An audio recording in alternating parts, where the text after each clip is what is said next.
Is it easier to add 1 rep to your lift or to add weight to your lift? Now listen, we have to have some stipulations because obviously if you have microplates, it's going to be easier to add weight. I mean, come on.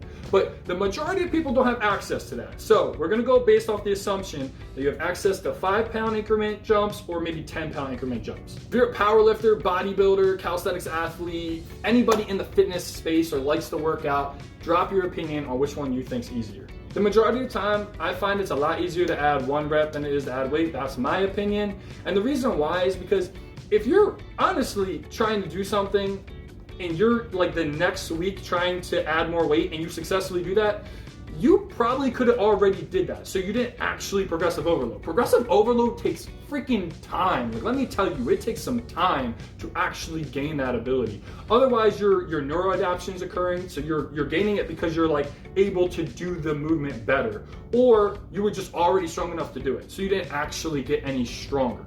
But when you're actually at your limit and you're like in it and you're like, this is where I'm at, I'm plateaued, I'm stuck, you're gonna keep hammering that. There's no way you're gonna add 5 pounds and then be like, I did the same number. Every time I fall short 1. And I can fall short 1 and then build up, but guess what? I'm building up, adding another rep, which is still easier than adding weight. If you keep adding weight, you're gonna run out of weight. You're gonna just start 1 rep maxing. It's gonna happen at some point.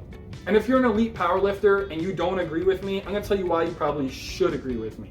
A lot of times you're relying on not failing and like overexerting yourself and like just screwing your CNS for like the whole week or month, right?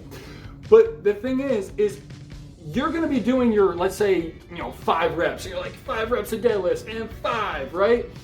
You're gonna know if you think you can hit 6, right? But if you add that weight on, you're gambling. You might get it, but you might not get it, right? There's no guarantee. Like, you can't do 5 and then be like, I can guarantee I'm getting 5 the next time. Because when you're that close to it, you know what I mean?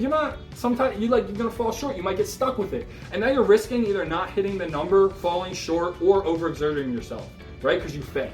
So it's better to just do it and be like, yeah, I can definitely do another rep, and then go for that extra rep, stick with that for a little bit, and then add weight. It's simpler, it's safer, and for the majority of people, it's definitely going to be easier. Now I will say, and I did make a stipulation at the beginning of this, but if you do have microplates, I might agree that you should probably add weight and it's a little bit easier. I do think microplates are like the way to go if you have them.